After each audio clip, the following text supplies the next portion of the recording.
Three suspects arrested on suspicion over a potential attack in Arugambe. President responds to those who seek advantage from the Arugambe incident. Minister Vistara says intelligence information was received well before the presidential election. A bomb threat on board an Indian aircraft. Sri Lanka out of the list of heavily indebted countries. Namal Rajapaksa pays a visit to the CID. Cyclone in the Bay of Bengal heading towards India. Sri Lanka wins the second ODI against West Indies to clinch the series.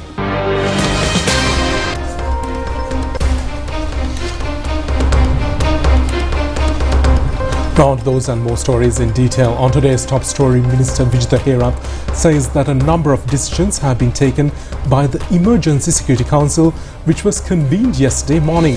He pointed out that the security of the country has been consolidated by the decisions.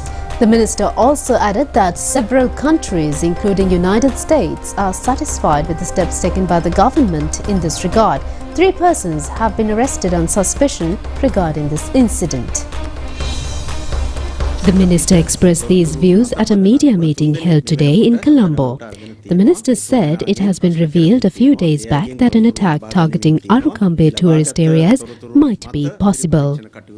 Minister Vistara said that the security authorities are investigating whether the information received on a possible attack on Israeli nationals were credible. Minister Herat, addressing a press conference, said that they did not notify the people about the possible attack even though they received the information prior to the foreign warnings, as they wanted to confirm the credibility of the information received. He added that as they had already had the security measures in place, they awaited till the information they received were confirmed. All security measures were in place well before the United States warning was made. Therefore, there was no requirement to make a public announcement, he added. He was responding to questions as to why the government did not issue warnings about the information received. 3 individuals have already been arrested on suspicion over the matter. The minister added security have been tightened at Arugambe areas as well as tourist locations, Pandaravela, Alla, Matara, Valikama and Ahungal areas. The minister further elaborated that the matter was thoroughly discussed within the Security Council and had thoroughly discussed the information received, while police and intelligence divisions are investigating the information. He said that special police teams, civil police teams were deployed while roadblocks as well as checkpoints were set up as security measures. In addition, tri-forces too were deployed, he said. The minister said that given the conflict situation in the Middle East, it is the government's responsibility to ensure the safety of the tourists visiting Sri Lanka. Some information has been revealed that there may be potential threats to the safety of the tourists who visited Sri Lanka, he said.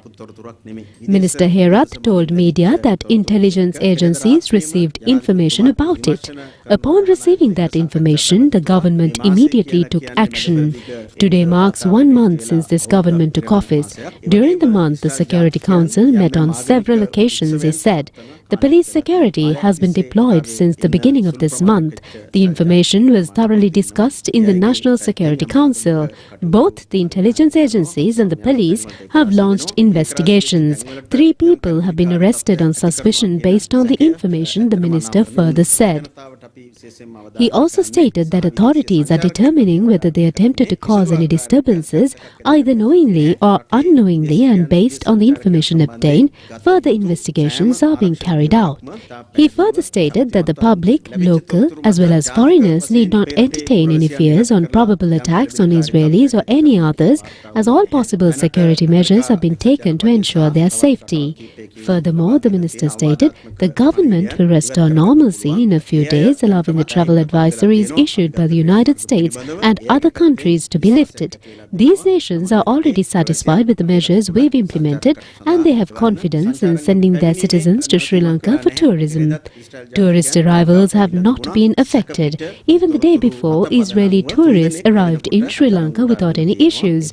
Those currently here are enjoying their travels freely without any obstacles. We have already successfully managed the situation, he added.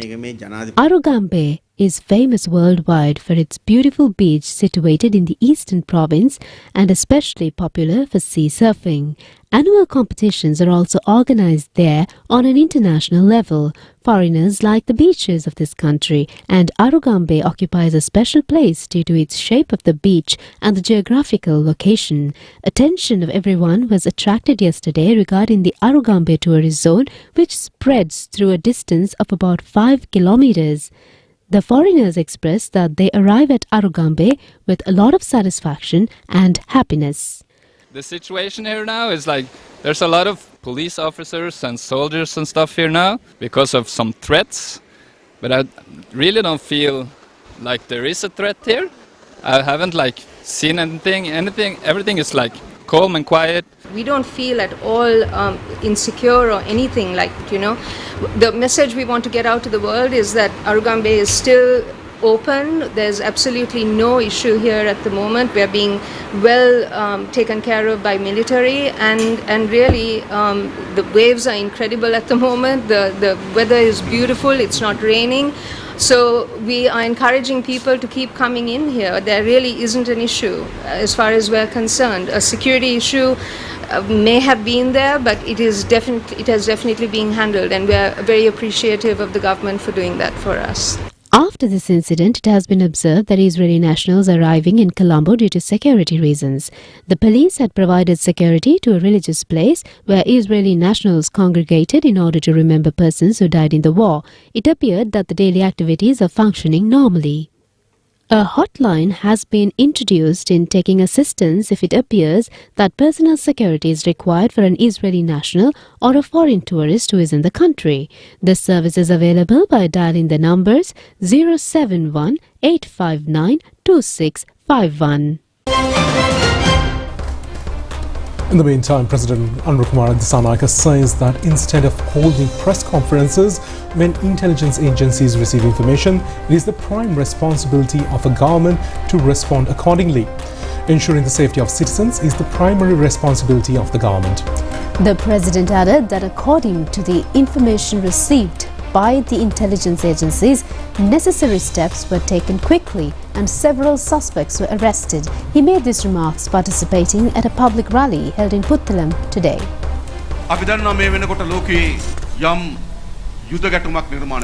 President Anurukumara Dissanayake said that by now certain war situations have been created in the world and it is being spread too. He said that certain conditions have affected Sri Lanka too, and such an incident has been reported to us 2 weeks ago. He pointed out, according to that report, something connected with those war situations might happen in our country. He also said that the security has increased in accordance with those reports, but pointed out that the government does not hold media discussions during the receipt of intelligence reports. He said that the responsibility of the government is to act in accordance with those intelligence reports, and the government has taken steps to consolidate the security of the country speedily. He pointed out that investigations have also started at the same time, and several persons have been taken into custody on suspicion regarding these reports. He added that the responsibility of the government is not to hold media meetings, but to take action in order to prevent such an incident before it happens. He also added that it is our duty to prevent any harm that could happen to the citizens of the country. The President pointed out that on previous occasions, those intelligence reports were either neglected or a chaotic situation was created. He added that the government did not panic, but the government has assured the security of all citizens of Sri Lanka working in an orderly manner.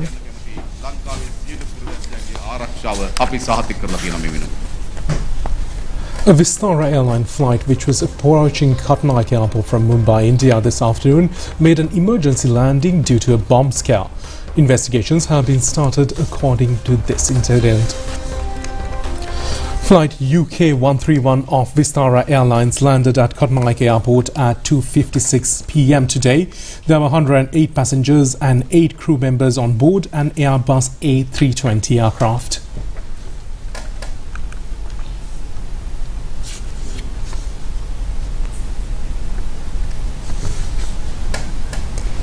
In the meantime, steps have been taken to remove Sri Lanka from the surcharge list of countries of the International Monetary Fund. The step will be taken after the enactment of latest multilateral lending reforms from November 1st of this year. The IMF membership recently reached a consensus on a comprehensive package that substantially reduces the cost of borrowing while safeguarding the IMF's financial capacity to support the countries in need. The IMF announced that its executive board concluded the review of charges and surcharge policy. Sri Lanka last year joined the list of 22 heavily indebted countries facing controversial surcharges imposed by the IMF. The IMF announced that Sri Lanka would be among 8 countries that would no longer be subjected to level-based surcharges.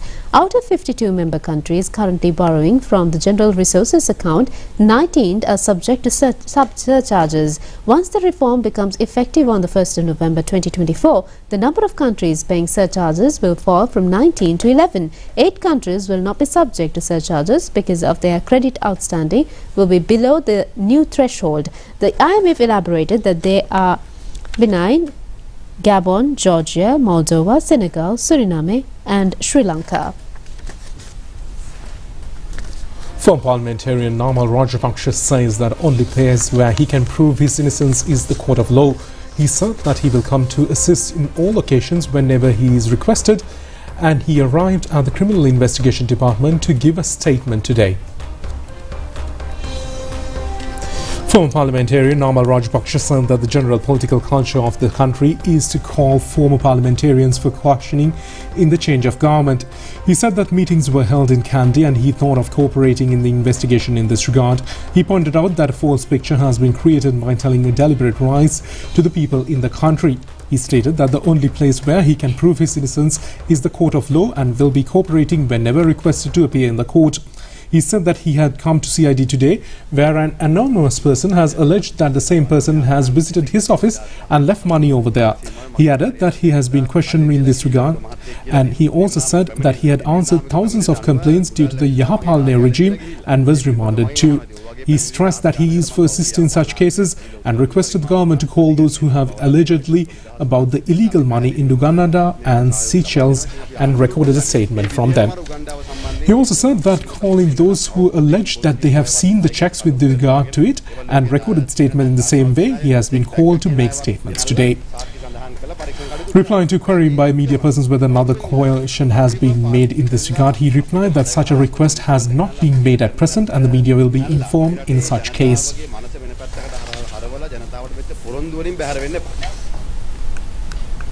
President Anil Kumar Dissanayake says that he is ready to work in cooperation with rice mill owners. He made these remarks addressing a public rally held in Polonnaruwa yesterday.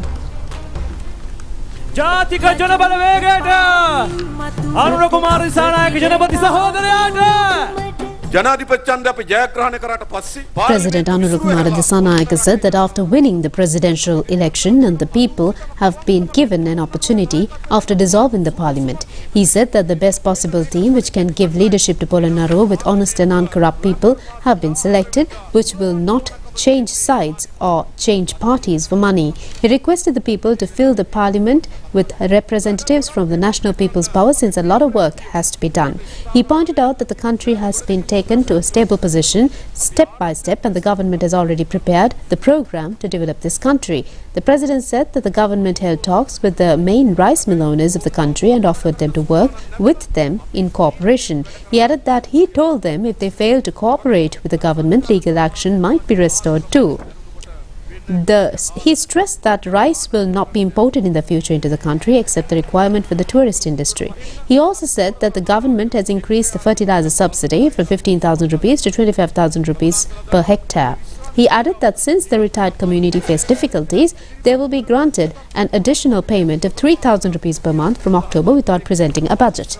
He also said that steps have been taken to increase the amount of money paid in Aswasama in the coming budget, and before that the difficulties of the public has to be addressed. The president also said that the program to develop the country is already in place and 2025 will be transformed into the year of the largest number of tourist arrivals. The president pointed out that a large number of changes have been planned in the education sector and steps have been taken to make the public service efficient. He stressed that every decision will be taken giving priority to the country and keeping the welfare of the people in mind. He pointed out that a large number of professionals are working with the government voluntarily and extensive program has been drafted to digitalize the country. He also said that a situation will be created by the NPP government where the people will be able to receive a hassle-free service without waiting in queues. He pointed out that the best available intellectual in the country in this field in this country has come forward to make his services available to make this program a success. He requested the public in helping to create the next parliament a strong one by voting for NPP on the 14th of November. Leader of the Samik Jana Balavegaya, Sajid Premadasa, says that a decision of the people during the forthcoming general election is crucial in repaying debts in 2028. He expressed these views participating in a public meeting yesterday. The meeting has been organised to confirm the victory of the Samik Jana Balavegaya in Colombo East Division. A large number of people, representatives and party activists participated in the occasion. Leader of the Samik Jana Balavegaya, Sajid Premadasa, said that a strong country where the lives of the common people would be made prosperous by providing solutions to their problem could be provided by only their party. He added that the decision of the people in the forthcoming general election is hence crucial. He added that the party expects the public to give Samik Jana Balavegaya an excellent victory. He also said the people are not prepared to be subjected to violence, pressure and scarcities, and they are eagerly waiting for the development of the economy and who will be providing a program for it. He pointed out that from 2028, the country will have a concentrate in process of debt repayment and a strong country is required for this purpose. He also said the country has to be in a position to develop the economy and the dollar reserves has to be increased. He stressed that a strong country, a strong economic development program is required to make this target a success. Sri Lanka Podu Jana Peramuna requests to provide a majority of parliamentarians in order to bring forth the voice of the people. The national organizer of the party, Namal Rajapaksa, expressed these views participating in a program held in Matale. The inauguration of the Matale party office of the SLPP happened with the participation of Namal Rajapaksa. A meeting was also held later with the participation of the people. National organizer of the SLPP, Namal Rajapaksa, said that the SLPP is a strong political force as a party and the only party which represents the people both in the parliament politics and the national politics of the country. He said that the SLPP can be described as the sole party which represents the unity of the country, giving a prominent place to Buddhist culture and safeguarding the cultures of Hinduism, Islam and Christianity. He also pointed out that the Sri Lanka Podu Jana Peramuna is the main political force which reposes trust in the farmer, entrepreneur and the businessman as well. A meeting between the Prime Minister Dr. Harini Amarasuriya and Chiefs of Defence Staff took place at the Prime Minister's office. This is the first time the security chiefs met after the appointment of the new Prime Minister. Chief of Defence Staff Shavendra Silva, Army Commander Lieutenant General Vikum Lianage and Army Navy Commander Vice Admiral Priyantha Pereira met the Prime Minister today. French Ambassador to Sri Lanka Marie-Noëlle Duris paid a courteous call on the Prime Minister Dr. Harini Amarasuriya yesterday at the Prime Minister's office. During the visit, she emphasised France's enduring friendship and reiterated support to Sri Lanka. During the discussion, the 75th anniversary of diplomatic relations between Sri Lanka and France was particularly mentioned and areas of cooperation between the two countries were discussed. The Colombo High Court today ordered to forward written objections on the 25th of November in a case filed against former parliamentarian Udaya Gamambila and two other defendants. The allegations against them has been an incident of criminal utilization of company shares to the tune of 21 million rupees belonging to an Australian national by representing or presenting a forged power of attorney. The Colombo High Court today ordered to postpone a case filed against former Minister Johnston Fernando by President Anurukumara Dissanayake requesting a compensation of 500 million rupees on allegations of defamation. This order has been issued after considering a petition filed by the attorneys of President Anurukumara Dissanayake in the court. The Colombo High Court today ordered to postpone till 29th of this month the issuing of the order of a request to free without calling for witnesses of defendants for former Minister Rajitha Senaratne and the former chairman of the State Pharmaceutical Corporation Mohammed Rumi, who are alleged causing prejudice to former President Gotabaya Rajapaksa. This involves the incident of allegations in abducting people by white vans, taking ransoms and assassinations by holding a media meeting during the presidential election of 2019.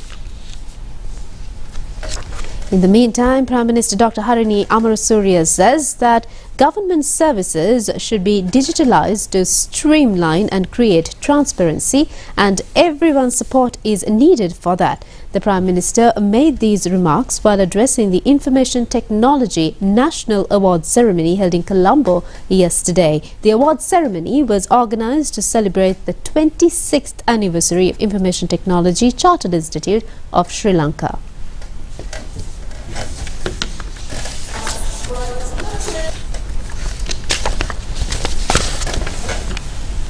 Thank you, sir. Thank you very much.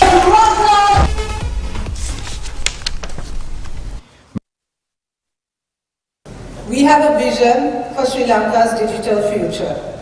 Our government has laid out a comprehensive digital policy to develop the digital industry, create a robust digital economy, and enhance governance. At the heart of this vision is the Sri Lanka HQ strategy, designed to attract global companies and nurture local innovation. We aim to develop 200,000 IT professionals and 4 digital parks across the country to ensure that the opportunities are evenly spread and that regions like Jaffna, Matara and the Eastern Province emerge as innovation hubs. Building a thriving startup ecosystem is one of our key priorities. We are working to be bringing global accelerators and venture studios while offering incentives to freelancers and gig workers. Furthermore, the government is committed to retaining talent through quality education, modern facilities, and targeted incentives for ICT professionals. We also want to bridge the digital divide and empower communities. Our digital strategy goes beyond just economic growth. It strives to create a more inclusive society. By enhancing digital literacy and expanding access, we are committed to empowering women, supporting the disabled community, and closing the digital divide. For a country to be developed, it is essential to have an efficient system of transport. Problems in sector need an alternative solution. Park and Ride project, which is being operated from Markumbra Multimodal Transport Centre, is initiated in this regard. Public transport system has to be in an advanced stage for the development of the country. In most of the development countries, people prefer public transport over private transport. For this matter, they have developed public transport, but developing a country like Sri Lanka with a public transport receives less attraction. Non-availability of an organized services in the country can be reason for this. Developing the public transport is taking aspects into consideration that has become a priority of the government. The government expects to introduce new methodologies along with the existing ones to make the public transport service attractive. The Park and Ride facility, which is operation from Kottawa Markumbra Multimodal Transportation Centre, can be described as a systematic methodology in this direction. Facilities have been introduced to travel to suburban areas in Colombo by public transport after parking one's personal vehicle in these premises. At present, about 1,000 vehicles are being engaged for services daily. A special transport has been provided for this new system in order to minimize fuel time and vehicle traffic congestion. The government plans to make this project an island-wide under the second stage. A project director of the Greater Colombo Transport Network Development Project, Nalaka Disanaika, said that it is expected to deliver the city bus service, shuttle bus service and an attractive public transport service with the development of the Kalni Valley railway line in the future in a strategy to minimize congestion of vehicles entering to Colombo from high-level road. He also added that it has been planned to carry forward this development at the start of the second stage and to provide an attractive public transport service. He pointed out to minimize the use of private vehicles. He also said that a developed model will help the development of the country.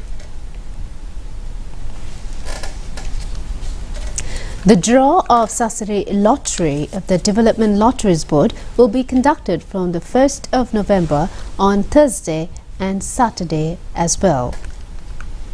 Sasari lottery is being drawn at present on Tuesday, Friday and Sunday from the 1st of next month. It will be held on Thursday and Saturday too. The provision of tickets of sales representatives signifying the issuance of the first ticket to the market yesterday, which is due on the 2nd of next month, which is a Saturday. Chairman of the Development Lotteries Board, M.R. Hemantha Swarnathilaka, participated in this occasion. Well, that's it on local stories. We'll be back with news overseas.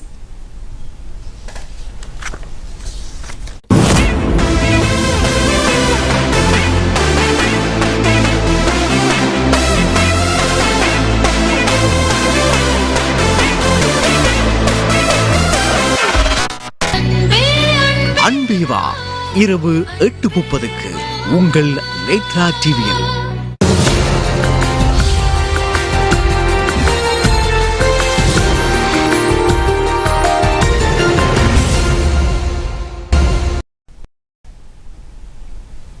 Now on foreign news, Indian authorities have shut schools, evacuated hundreds of thousands of people and cancelled trains in part of the country as rescue teams braced on Thursday for a tropical storm brewing in the Bay of Bengal. Tropical storm Dana is expected to intensify, bringing winds up to 120 km per hour as it pushes towards the country's eastern coastline, where it is set to make landfall late tonight, according to the Indian Meteorological Department. Climate scientists say severe storms are becoming more frequent in South Asia. Global warming, driven by planet heating gases, has caused them to become more extreme and unpredictable. The storm is expected to affect most parts of the eastern state of Odisha, which saw strong winds and rain today morning. Prima Kottumi, Fantamai.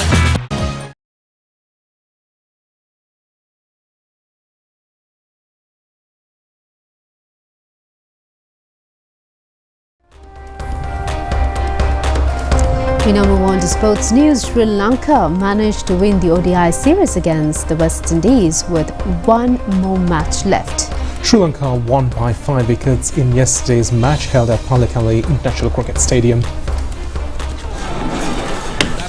The match was restricted to 44 overs due to interruption of rain before the match. Winning of the toss, Sri Lanka opted to bat first. In Sri Lanka opted to field first. Brandon King and Alec Altanze opened West Indies innings. Sri Lankan bowlers who bowled skillfully claimed 8 wickets for 58 runs. Guraj Moti recorded a partnership of 119 runs for the 9th wicket with Shafane Rutherford. The highest scorer of the West Indies, Shafane Rutherford, was dismissed for 80 runs. Guraj Moti scored 50 not out. Accordingly, West Indies scored 189 runs all out in 36 overs. In bowling, Vanindu Hasaranga claimed 4 wickets. Mahesh Theekshana and Asif Fernando shared 3 wickets each, scoring 190 runs for the loss of 5 wickets in 38.2 overs. Nishan Malshankar and Samar Vikrama scored 38 runs each. Captain Charit Asalanka scored his 14th half-century and was unbeaten on 62 runs.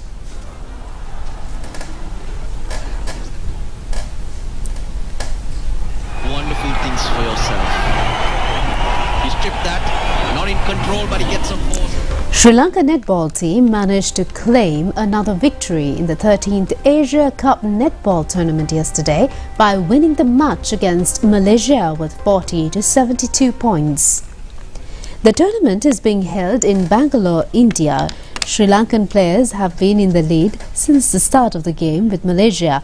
They have been leading 11 points to 18 in the first round and 11 points to 22 in the second round. In the third round, the score was 13 to 16 points. Accordingly, Sri Lanka team lead in the final round 5 points to 16, scored a total of 40 points to 72.